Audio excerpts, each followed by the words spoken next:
Hey guys, Kyle, the Dead Knight of Anime here, bringing you my review for Black Clover episode 42. And to start off, let's talk about the pacing, because one thing that was an obvious plus about the episode is the pacing in this episode compared to last week's episode, especially in the beginning. Like it was very quick.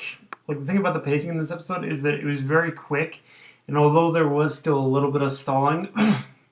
It still wasted no time in getting us to the water temple, and I love how during the whole trip, pretty much Noel pretty much still pretty much remained a lot of the focus. Like it pretty much made note of saying that as long as if Noel is distracted or she can't maintain that her focus, then they wouldn't be able to make it to the water temple. So yeah, I like how they kind of reinforce that too. And I actually checked as to how many chapters were pretty much adapted from this. Actually, adapted from pretty much this episode to last episode, and apparently we're back to kind of a bit of an okay pace with getting two chapters adapted in this episode. So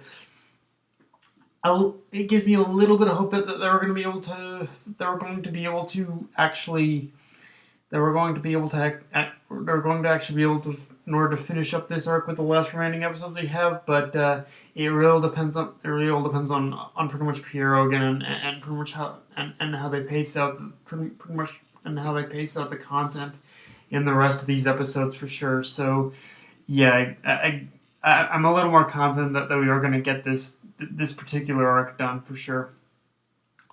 Um, but like I said, just wait and see.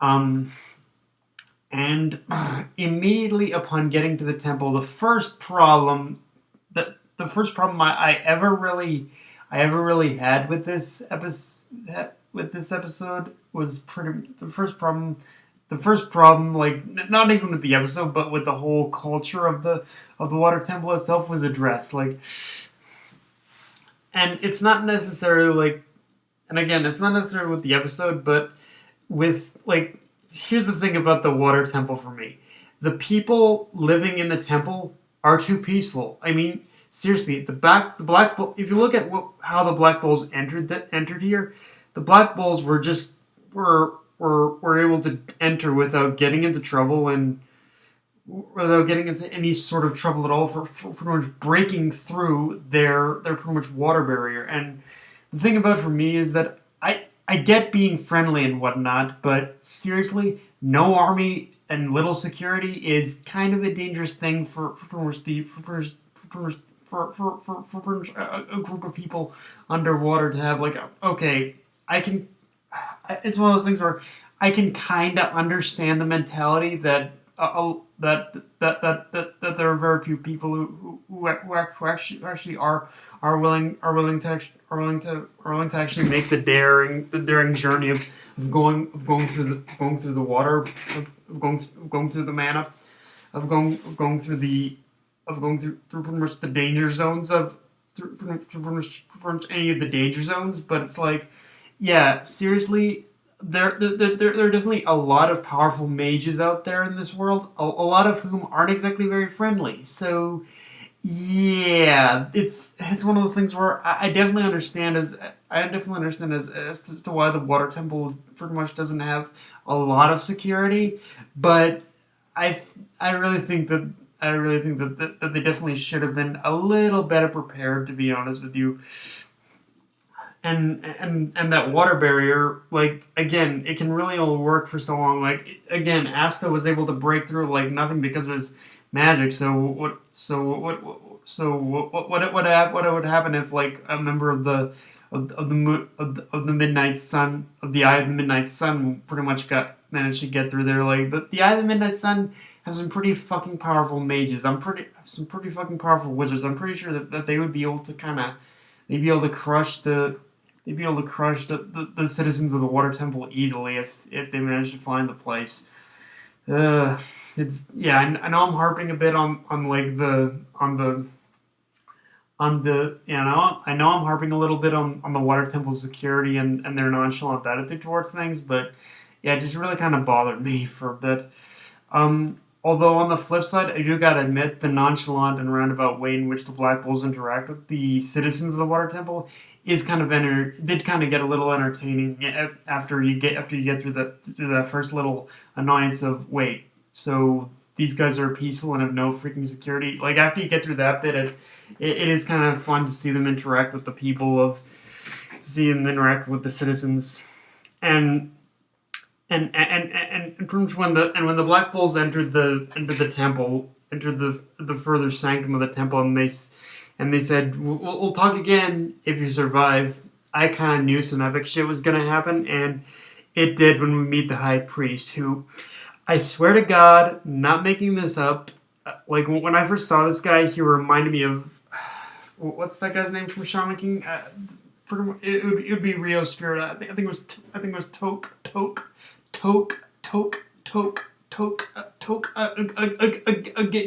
girl. That's who it was. He reminded me of it was yeah. He reminded me of a Garo. So yeah, like just his face, his face and his hair. It reminds me of him in particular for some reason. I don't know why. And honestly, I never thought I'd say this again, but throughout every single interaction the Black Bulls had with the High Priest, I was in agreement with Asta, like with him trying to talk, with him trying to talk down everyone else from beating on the old man. I'm like, really? You pretty much get. I know you guys won't want to get that stone, but you're already gonna go to such violent extremes. Really, guys, like it is pretty bad when pretty much Asta is the sensible one in the entire group. You really gotta ponder the what the fuckery on that one. Now, the High Priest now in this episode we do get a little bit we definitely get progression in seeing that the High Priest basically gives the Black Bulls a Battle Royale style trial in order for them to earn the Magic Stone that pretty much he's looking after. And I gotta say I really like this setup because I think we could get some really cool combat showcases of the Black Bulls we haven't really seen a lot of yet, and maybe even some cool tag teams too. Although one thing we are gonna one thing I think we are going to get for sure is definitely a lot more development on is definitely a lot more development for is definitely a lot more of it would be Noelle's development, because the episode did make an interesting point of noting that she actually lacked any combat spells, so it should be interesting how exactly what specific kind of spell that Noelle is going to develop from here if she develops one at all. Like if Noelle, like I honestly believe they wouldn't make a point of noting that she pretty much has no combat spells if they weren't gonna give her one from this whole setup. So here's hoping that happens too. And like I said, I want to see some. And like I said, I really want to see a lot of these other characters in the Black Bulls that we haven't gotten a lot of screen time of. I want to see them get their moments too. So here's hoping on that. Although next episode it seems like we're gonna get a little more ass stuff from the looks of it, but again, who knows? And okay, one thing that really kind of surprised me about this episode that I was like, that I was really like, okay, is the art and animation. Specifically, what I'm like, the majority of the art and animation on the characters and whatnot, it was pretty standard for what it was, but specifically what I'm talking about is the art and animation on specifically the artwork, I guess, in this case, of the underwater temple itself. Like, when we get introduced to the underwater temple, I'm not gonna lie, the artwork on the underwater temple, for the first time of seeing it, was a little meh. Like it wasn't anything bad, but it wasn't anything spectacular either. Like I expected Toei to be a little more, like I expected Pierrot to be a lot more creative with the kind of in actually adding a lot more color to this place, but no, it it kind of came across as average, and I don't know. Maybe it's just that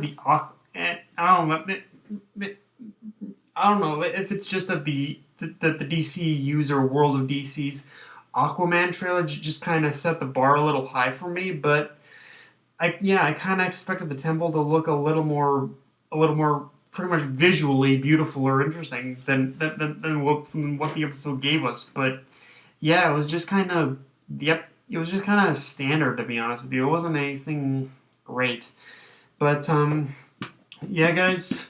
That's all I got for this review. If you enjoyed the video, like, comment, subscribe, follow me on Twitter and Facebook. That's not me, signing off. Later, guys.